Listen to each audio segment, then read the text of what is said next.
ಪ್ರತಿಭಟನೆಯ ಈ ವೇದಿಕೆ ಮೇಲೆ ಪ್ರತಾಪ್ ಸಿಂಹ ಅವರು ಮಾತನಾಡಲಿಕ್ಕೆ ಮುಂದಾದಾಗ ತಕ್ಷಣಕ್ಕೆ ಅದಕ್ಕೆ ಅಸಮಾಧಾನವನ್ನು ವ್ಯಕ್ತಪಡಿಸಿದ್ದಾರೆ ಎಲ್ ನಾಗೇಂದ್ರ ಅವರು. ಭಾಷಣ ಮಾಡಲಿಕ್ಕೆ ಅವರು ಮುಂದಾಗ್ಬಿಡ್ತಾರೆ.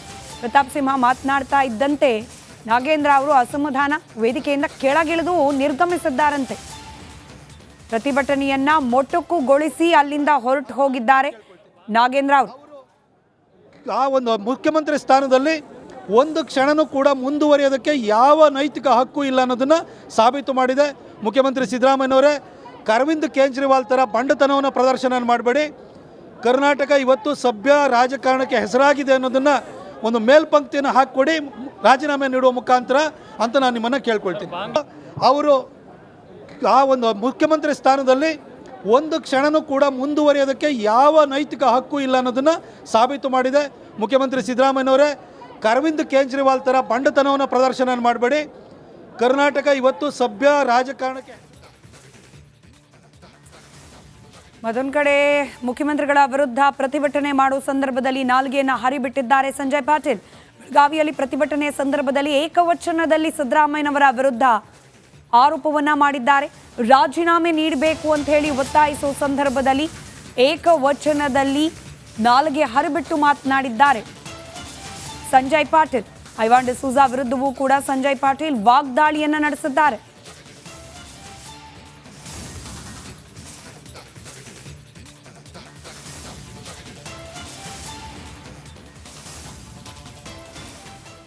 ನ್ಯಾಯ ವ್ಯವಸ್ಥೆ ಇದೆ, ಸಂವಿಧಾನದಲ್ಲಿ ಏನೇನು ಮಾಡ್ಬೇಕಂತಿದೆ ಮಾಡ್ರಿ ಅಲ್ಲ, ಯಾರು ಬಿಟ್ಟು ಬೇಡ ಅಂದಾರ. ಆದ್ರೆ ಈಗ ಯಾಕೆ ಮತ್ ನೀವು ಸಿಕ್ಕಿದ ಮೇಲೆ ಅಂದ್ರೆ 4 ಕಲ್ಲು ಇದೇನು, ಆಮೇಲೆ ಮತ್ತೊಬ್ಬ ಕಲ್ಲು ಹುಡುಕ್ಯಾಡೋದ. ಮಗನ ನೀ ಸಗಣಿ ತಿಂದಿದಿ, ಅದು ಮೊದಲು ಅಂತಿ ಮಾಡ, ಆಮೇಲೆ ಮತ್ತೊಬ್ರ ಕಡೆ ಬರೋ ಮಾಡ. ಈ ವ್ಯವಸ್ಥೆ ಇದೆ. ಯಡಿಯೂರಪ್ಪ ಅವರು ಮುಖ್ಯಮಂತ್ರಿ ಇದ್ದಾಗ ಜೈಲ್ಗೆ ಹೋಗಿ ಬಂದ್ರಲ್ವಾ, ಅಲ್ಲಿ ಭಾಳ ಕುಂದು ಮಾತಾಡ್ಕತ್ತಿದ್ದೆ, ಡ್ಯಾನ್ಸ್ ಮಾಡಿ, ರಾಕ್ ಡ್ಯಾನ್ಸ್ ಮಾಡಿ.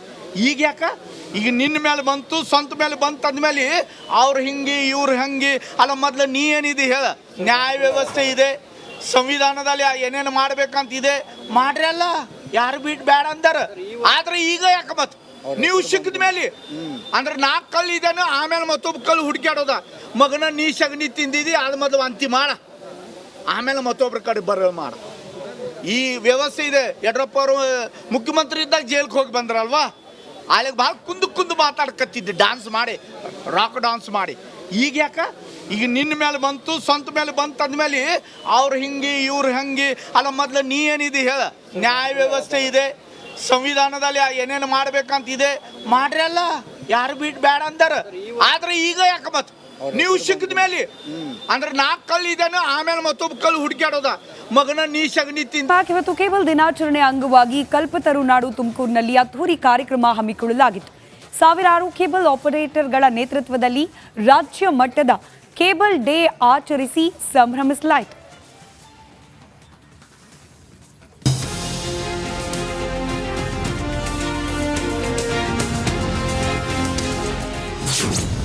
ಕಲ್ಪತರುನಾಡಲ್ಲಿ ರಾಜ್ಯ ಮಟ್ಟದ ಕೇಬಲ್ ಡೇ ಆಚರಣೆ.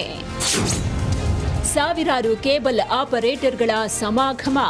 ಕೇಬಲ್ ದಿನಾಚರಣೆ ಅಂಗವಾಗಿ ಕಲ್ಪತರುನಾಡು ತುಮಕೂರಿನಲ್ಲಿ ಇವತ್ತು 24ನೇ ರಾಜ್ಯ ಮಟ್ಟದ ಕೇಬಲ್ ಡೇ ಕಾರ್ಯಕ್ರಮವನ್ನ ಅದ್ಧೂರಿಯಾಗಿ ನಡೆಸಲಾಯಿತು. ತುಮಕೂರು ಜಿಲ್ಲಾ ಕೇಬಲ್ ಆಪರೇಟರ್ಸ್ ಮತ್ತು ಇಂಟರ್ನೆಟ್ ಪ್ರೊವೈಡರ್ಸ್ ಅಸೋಸಿಯೇಷನ್ ವತಿಯಿಂದ ಕಾರ್ಯಕ್ರಮವನ್ನ ನಡೆಸಲಾಯಿತು.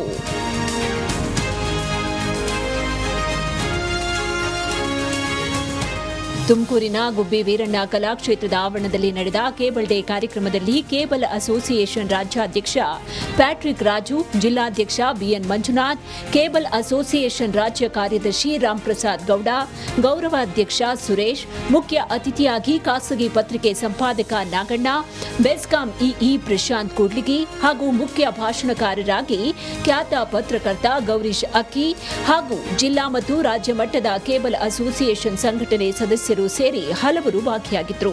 ಸದ್ಯಕ್ಕೆ ಬೆಸ್ಕಾಮ್ದು ಒಂದು ಕೆಇಬಿದು ಪ್ರಾಬ್ಲಮ್ ಇದೆ. ನಾವು ಆ್ಯಕ್ಚುಲಿ ಲೀಗಲ್ ಆಗಿ ಕಂಬಕ್ಕೆ ದುಡ್ಡು ಕಟ್ಟಿನೇ ಬಿಸ್ನೆಸ್ ಮಾಡ್ತಾ ಇದ್ದೀವಿ. ಸರ್ಕಾರ ಏಕ್ದಮ್ ಕಂಬಗಳಿಂದ ಕೇಬಲ್ ಎತ್ತರಿ ಅದರಿಂದ ತೊಂದರೆಗಳಾಗ್ತಾ ಇದೆ ಅಂತ ಹೇಳ್ತಾವ್ರೆ.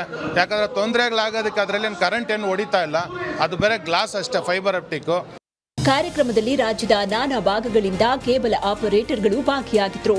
ಹಿರಿಯ ಕೇಬಲ್ ಆಪರೇಟರ್ಗಳ ಸೇವೆಯನ್ನ ಗುರುತಿಸಿ ಸನ್ಮಾನ ಮಾಡಲಾಯಿತು. ಅಲ್ಲದೆ ಕೇಬಲ್ ಆಪರೇಟರ್ಗಳ ಸಂಕಷ್ಟಕ್ಕೆ ಸರ್ಕಾರ ಸಹಕಾರಿಯಾಗಬೇಕು ಅಂತ ಮನವಿ ಮಾಡಿದ್ರು.